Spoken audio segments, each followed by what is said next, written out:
Oh my god. Well, that was a freaking disaster. That thumbnail took a turn for the worst. Oh my god, all the books just fell on the floor. Anyway, hi everyone, my name is Tori. This is Novel Life, and welcome back to my channel.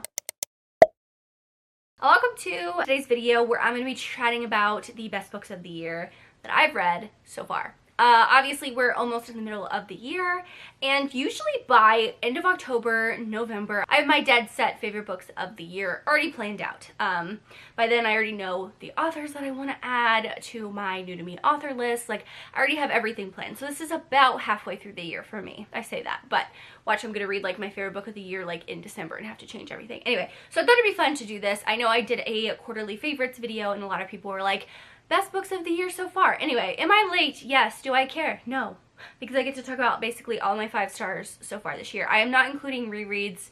I don't know how many 5 stars I've had this year, but I'm not including rereads in that just because I feel like that's not really fair. But these are just from start to finish, January through April, and some in May. I think I added 1 or 2 in for May. I have my list here. With all that being said, let's go ahead and dive right in because I have a lot of books to talk about. The first one is one of my first books I read this year and my first 5-star of the year, which is Fear the Flames by Olivia Rose Darling. So this is, I've heard people yell at me when I recommend this book because now it's being picked up so you can't actually get the paperback. I know you couldn't get the ebook for a while, but they still had some printed paperbacks. You can't read this anymore right now. I really like this. I cannot wait for the second book. When that's going to come out, no clue. This has a little bit of dragons in it, but I really like our female character. In a romantasy, I really need the female character to be like there, right? I need her to be like, I'm, you know, different than every other girl, but actually mean it, you know what I mean? Like, she has to have substance. And I felt like she had this. Like, she is a strong female character, and she shows that. Like, she rivals our main male character. Like, I really feel like they're equal in this book. And it's a great start to a series. I love when we just start a fantasy series off like that. So, yeah, really like this one. It was a good start. Like I said, there are dragons. You'll see dragons, but they don't really come into play until a little bit later, really like late in this book, but also in the rest of the series. So really like that one. The next one I want to talk about is a duology, and you guys have heard me talk about this because I discovered a new love for this genre, subgenre. I don't really know what to call it, but the One Dark Window, Two Twisted Crowns, which is the, what is this duet called? The Shepherd King duet. So I'll talk about both of these books together because it's really hard to talk about them separately. We follow our female character. You see that she has this monster inside of her. She calls him the Nightmare, and it's like this other voice inside of her head, and it's because she touched a nightmare card. And because she touched this nightmare card, this now nightmare lives in her head. And I really find it interesting because throughout this duology, we go through it with these characters. I really liked it. This is definitely YA, but it's more gothic horror, gothic fantasy, I would say. And it's like YA gothic fantasy. If I had to put like a true label on this genre, that's what this is. And I actually really like this. I talked about this a lot. I think Barnes & Noble is doing an exclusive version. And yeah, I really like this duet. I want more people to read it. Will I reread it? Maybe towards the end of the year I might do a reread via audio. I did listen and read along physically, like immersive reading, but yeah, I really enjoyed this one. So the next one I have is a historical romance, and that is The Notorious Lord Knightley by Lorraine Heath. I've been wanting to get back into historicals. I have not gone back into historicals, but I actually really loved this book. I think this is like a second chance with a twist. Our female character, she is a scorned woman. You see that she's had this romance with this guy, and she's writing about it in these like exclusive publishings or whatever. And so when she comes back to town, our main male character is like, is this about me? Like, I know we had a thing. And she's like, no, what are you talking about? Clearly not true. But I really like this one. A good historical. I mean, you can read this by itself. I like this one in the series. I just think Lorraine Heath, she's one of my all-time favorite historical romance authors, and I will always try to pick up all of her books because I have read a decent amount of her backlist. I think I have like 5 or 6 that I have to read, and most of those are like the Western cowboy ones where I don't really like that anyway, but I do want to continue supporting her as an author because I do love her. So that's another one I read this year that I really loved. The next one is, oh my gosh, okay, I love this one. Loving Romeo by Laura Pavlov. So this is the first book in the Magnolia Falls series. This one is an enemies to lovers where our female character, she's opening up this coffee shop next to his gym that he owns, and he used to be a boxer, hence the boxing gloves. And I really love this because not only did it show like the intricacies of boxing and showed like how athletic you have to be and how hard you have to train, but also I like the forced proximity. I like the drama of the small town. So like if that's what you're looking for, then this series is perfect. I will say the second book wasn't my favorite, but I am excited for the third book that's coming out in like a month or so. I will still continue reading the series because I am a fan of Laura Pavlov, but I really love this book. This was a 5-star read. If you are a fan of enemies to lovers, where there's a reason for the switch from enemies to lovers, you're gonna like this, because sometimes there's not always that reason, it's just a switch. And I personally like this one. Now the next two are gonna surprise some people. I mean, if you've watched my channel, it's not surprising, because I've talked about these books, but I used to not be a Hwy Choose girly. I do not really like Hwy Choose, but a series that's been working for me is the Dragons of Ember Hollow series. So I picked this up because of Josef books, and I was sent both of these from the author once I started reading them because I actually really, really enjoyed this series. Now it's not complete yet. The third book is not coming out, I think, until July. That's up for pre-order. I really need to know because they both end on cliffhangers, but they're short. Like the audiobooks are 7 hours or less. It's full cast narration. It is Hwy Choose with 5 dragon mates. Well, like she has 5 guys that she's mated to. They all have dragons. They all have different personalities. One's a professor, one's a broody hero, like a tortured hero. One's a golden retriever, one's a billionaire. I'm missing one. There's another one I can't remember, but they're all different. Like she has a relationship individually with them, which is interesting, and I like to keep them separate. Do I have my favorites? Absolutely. Kale and Killian are my favorites in this series, but I'm interested to see how the conclusion is. So this is just a fun Hwy Choose, kind of like urban paranormal type romance. She's just trying to live and go to college, and it's not working because these 5 guys want to like claim her and like protect her, and she's like, dude, I'm just trying to live my life, work at a diner, like let me live my life type of a thing. So really like those. Now the next book I have is actually a Catherine Cowles book, and I'm going to talk about 2 Catherine Cowles because she has one coming out I think the day that you're seeing this actually. So the first one I read this year was Ashes of You by Catherine Cowles, but and this was the conclusion to the Lost and Found series, which I really loved this book. But this one I really liked because it showed panic disorder, like PTSD, in such a way that's so raw and real, and I think that Catherine wrote it so beautifully, and I really liked it because she really dives into like how raw and real it is. Like she has panic attacks, she's trying to be a nanny for Lawson, who is the sheriff in town, and Lawson did save her previously from being like taken, so she has that like history with him, but now she's nannying for her kids, and it's so real that like one thing triggers her while she's like out with the kids, and it's like really hard for her to cope with like, oh my god, I'm supposed to be a nanny but I just had a panic attack. So I really like this one. Good conclusion to this series, and I love the Lost and Found series. Like I'm a fan of Catherine, but I've read a lot of Catherine's books, okay, and I've been a fan of hers for a little while, but I had to text her when I read this book, which is Fragile Sanctuary, which comes out today, and I don't know what she put in this book with Anson and Rhodes, but this is like, I feel like just one of the best books that I've read in such a long time, and I had to text her. I'm like, look, I loved a lot of your books, but this one is literally my favorite. I don't know what the fuck you did differently with your writing. I can't even tell anything that she did different. It was just the way that the characters just are with each other. They just, the flow, everything. I cannot put into words why I love this so much. I just really did. There was just something a little bit different comparatively to her other books, and I don't know if, like, obviously as a writer you grow and grow and grow with every single book that you write. Like you won't ever stop growing as a writer, and I think this like shows it. So like obviously Tattered and Torn series was like, I really enjoyed that series. A lot of the books I gave, you know, some I gave 5 stars, some weren't my favorite. Then the Lost and Found series, all of them were like 4, 4.5, 5 stars for me. Love them. But I have a feeling that this series, they're all going to be really good hits. So it's a good start to a series. Anyway, I love her. I love this book. Now, the next one I have is Serpentine, Valentine, however you say it, by Gianna Darling. This is a sapphic dark academia romance. I've also discovered my love for dark academia this year, and I really loved this book. It's a revenge story where a female character, Lex, is trying to get revenge on Luna, who is the headmaster's daughter. The headmaster did not believe her when she was raped at the school by a professor, and so now she has like revenge out. She has the man-eater crew who like basically are vigilantes that will like punish people. I love this book. I really enjoyed this. I think it's a great sapphic romance. This took this top spot for my favorite sapphic romance. So yeah, if you have any dark academia sapphic romances that are similar to this, let me know in the comments. I would love to, literally love to know, because I want to read more. But I think Gianna did a fantastic job with that book. The next one I'm going to talk about and just mention, Josef, House of Flame and Shadow by Sarah J. Maas.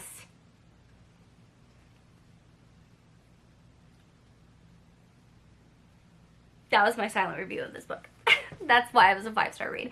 The next one was actually a historical fiction that I read, and that is The Women by Kristen Hanna. I loved this book. If you're wanting to get into historical fiction and you don't really know where to start with this book. Yes, it's a brand new release, but I think it embodies the historical fiction where, you know, from a women's perspective in a historical time period where she doesn't just want to be a housewife, live at home. She wants to go out and do something. And this is during the Vietnam War, where women really weren't actually like accepted into the, you know, war, accepted by nurses. And she's like, well, if that's all I can do, that's what I'm gonna do.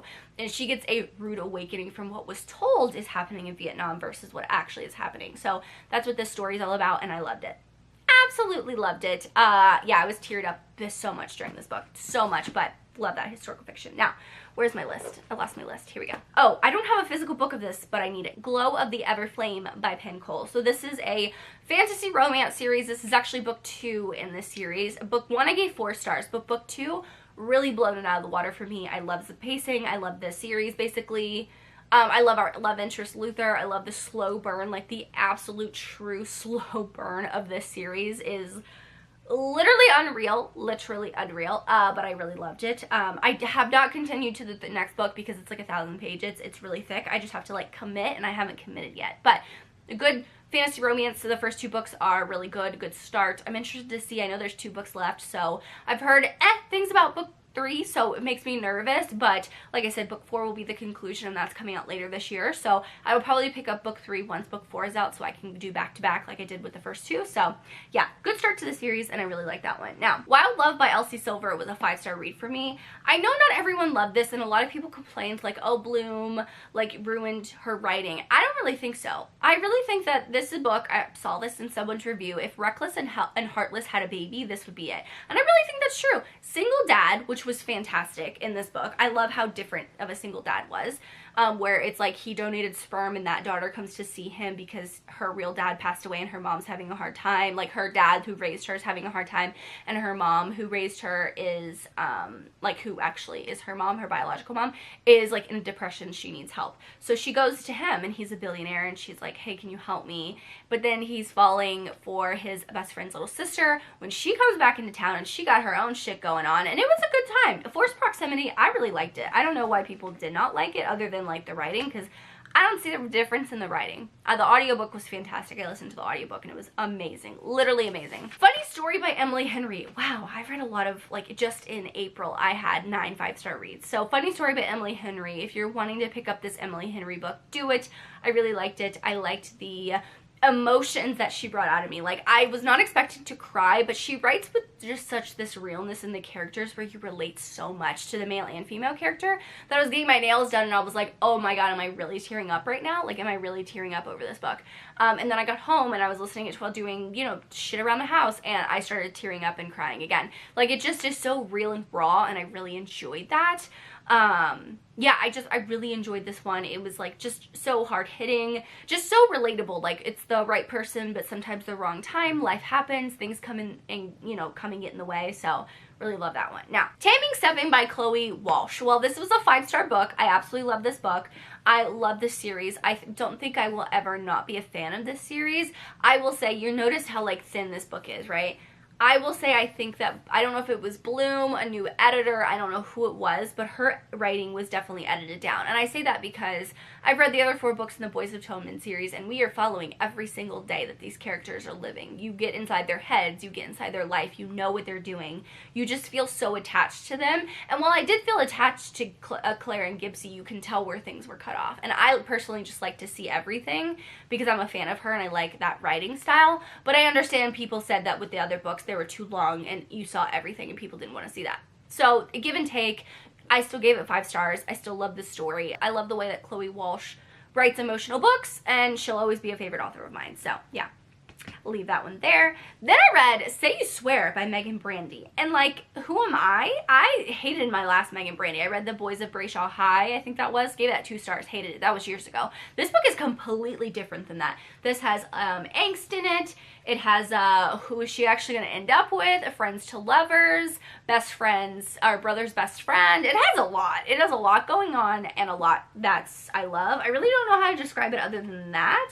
She's going off to college, and then during the summer she has a thing with her brother's best friend, and then at the same time that's happening, she meets Noah, who's another main male character. And, you know, Chase and Noah are going back and forth, and some things happen. They have a fallout with one of them, and she goes to college, and she's, like, trying to live college life. And I actually really enjoyed it. Listened to the audiobook, physically read along. It was good. I gave it 5 stars. Not everyone will agree with me, but I loved it. Now, I did read King of Sloth, and I gave this 5 stars. Now, I will say this. I was able to beta read this book and give my feedback on what needed to be changed to make it a 5-star read, and I think that everything that I had an issue with, she changed, and it was amazing. She shortened some parts. She put more emotions in the part, but the ending of this book got me. Oh my god, the ending of this book had me tearing up. I love Anna Huang. Javier is such a good character. He shows such emotions, but then you have our female character Sloan, who is supposed to be like stoic and doesn't let people in, and she slowly starts to let him in, and she slowly starts to like be okay with having emotions and showing those emotions to people. So I love this one. I did read Burnout by Rebecca Jinshak, which I loved. This book, motocross, gymnast, training together. She loves pink. He only wears black. Amazing banter. Love this book. I love that book. That's all I'm gonna say. I love that book. And then the last 5-star read I've had was 4th Degree by Nikki Castle. You guys know I'm a huge fan of Nikki Castle, and I thought that 2 Fights by Nikki Castle, which is the 2nd book in the Fight Game series, would be my all-time favorite book. 4th Degree took that top. Age gap, coach and athlete, like he's the coach of this gym and she goes to train at the gym. She wants to be a doctor. She's also has this like older sister syndrome, and if you know, you know, where I just connected with her so much of just wanting, like, just having the weight on your shoulders from no one else but yourself. And, it was so good.